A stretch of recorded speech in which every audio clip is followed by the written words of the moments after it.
সংশ্লিষ্ট জনাব নজরুল ইসলাম মজুমদার, সাবেক চেয়ারম্যান, এক্সিম ব্যাংক পিএলসি ও বাংলাদেশ অ্যাসোসিয়েশন অব ব্যাংকস, ক্ষমতার অপব্যবহারপূর্বক অসাধু উপায়ে ঘুষ ও দুর্নীতির মাধ্যমে জ্ঞাত আয়ের উৎস বহির্ভূত 781,71,71,00,000 টাকারও বেশি মূল্যের সম্পদ অর্জন ও বুক দখলে রাখার অভিযোগে তার বিরুদ্ধে দুর্নীতি দমন কমিশন আইন 2004-এর 27(1) এবং দুর্নীতি প্রতিরোধ আইন 1947-এর 5-2 ধারায় আজ একটি মামলা রুজু হয়েছে। মামলা নম্বর 31, তারিখ 16/2/2025। অভিযোগ সংশ্লিষ্ট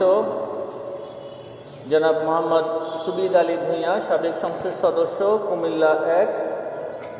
সংসদ সদস্য হিসাবে দায়িত্ব পালনকালে নিজ ক্ষমতার অপব্যবহারপূর্বক দুর্নীতির মাধ্যমে জ্ঞাত আয়ের উৎসের সাথে অসঙ্গতিপূর্ণ 6,58,00,000 টাকারও বেশি মূল্যের সম্পদ অর্জন পূর্বক বুক দখলে রাখা এবং তার নামেও 22টি ব্যাংক হিসাবে জ্ঞাত আয়ের উৎসের সাথে অসঙ্গতিপূর্ণ 181,42,00,000 টাকারও বেশি অস্বাভাবিক এবং সন্দেহজনক লেনদেনের মাধ্যমে অপরাধলব্ধ অবৈধ অর্থ জ্ঞাতসারে হস্তান্তর, স্থানান্তর এবং রূপান্তর করার অপরাধ প্রাথমিক অনুসন্ধানকালে প্রমাণিত হয়েছে।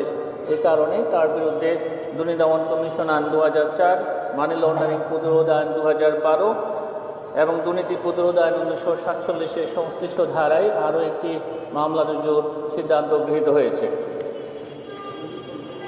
অভিযোগ সংশ্লিষ্ট জনাব মাহমুদ আক্তার, স্বামী মোহাম্মদ সুবিদ আলী ভূঁইয়া এবং জনাব মোহাম্মদ সুবিদ আলী ভূঁইয়া, সাবেক সংসদ সদস্য, কুমিল্লা 1, একে অপরের সহায়তায় 1,83,00,000 টাকারও বেশি মূল্যের সম্পদ অর্জন এবং নিজ নামীয় এবং স্বার্থ সংশ্লিষ্ট 12টি ব্যাংক হিসাবে 36,71,00,000 টাকারও বেশি অস্বাভাবিক ও সন্দেহজনক লেনদেনের মাধ্যমে অপরাধলব্ধ অবৈধ অর্থ জ্ঞাতসারে হস্তান্তর, স্থানান্তর এবং রূপান্তর করার অপরাধ প্রাথমিকভাবে প্রমাণিত হয় তার বিরুদ্ধে দুর্নীতি দমন কমিশন আইন 2004, দুর্নীতি প্রতিরোধ আইন 1947 এবং মানি লন্ডারিং প্রতিরোধ আইন 2012-এর সংশ্লিষ্ট ধারায় আরও একটি মামলা রুজুর সিদ্ধান্ত গৃহীত হয়েছে। অভিযোগ সংশ্লিষ্ট মোহাম্মদ আলী, পিতা মোহাম্মদ সুবিদ আলী ভূঁইয়া, উপজেলা চেয়ারম্যান হিসেবে দায়িত্ব পালনকালে নিজ ক্ষমতার অপব্যবহারপূর্বক দুর্নীতির মাধ্যমে জ্ঞাত আয়ের উৎসের সাথে অসঙ্গতিপূর্ণ 42,52,000 টাকারও বেশি মূল্যের সম্পদের মালিকানা অসাধু উপায়ে অর্জনপূর্বক বুক দখলে রেখে দুর্নীতি দমন কমিশন আইন 2004-এর 27(1) ধারা, দুর্নীতি প্রতিরোধ আইন 1947-এর 5-2 ধারা এবং নিজ নামীয় এবং স্বার্থ সংশ্লিষ্ট 25টি ব্যাংক হিসাবে 103,73,00,000 টাকা এবং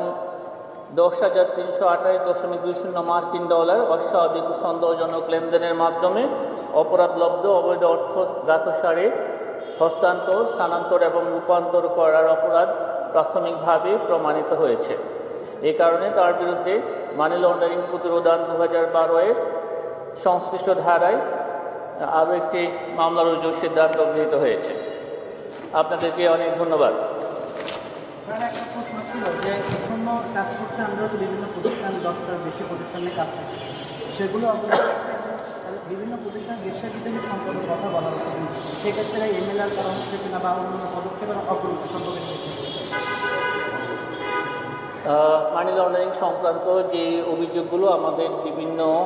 টিম কাজ করছেন, এগুলো অনুসন্ধান শেষ হলে যথাসময়ে আপনারা এই বিষয়গুলো জানতে পারবেন। আমাদের অনুসন্ধান দল যেই অনুসন্ধানটা শেষ হচ্ছে সেটাই তারা প্রতিবেদন দাখিল করছেন এবং সেটার আলোকে আজকে একটা রেজাল্ট হয়েছে, সেটা আমরা আপনাদেরকে জানিয়েছি। আরও অনুসন্ধান সম্পন্ন হলেই প্রতিবেদন প্রাপ্তির সাপেক্ষে কমিশন পর্যালোচনাপূর্বক পরবর্তী ব্যবস্থা গ্রহণ করবে। জি,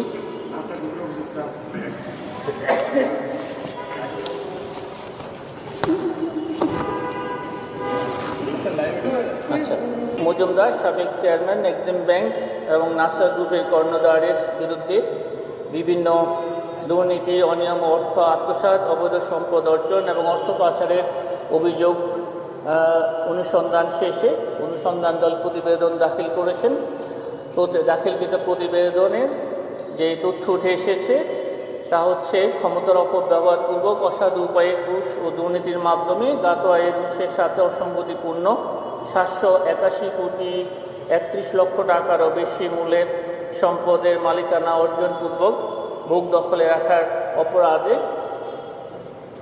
তার বিরুদ্ধে দুর্নীতি দমন কমিশন আইন 2004-এর 27 এবং দুর্নীতি প্রতিরোধ আইন 1947-5-2 ধারায় এটি মামলা রুজুর সিদ্ধান্ত গৃহীত হয়েছে।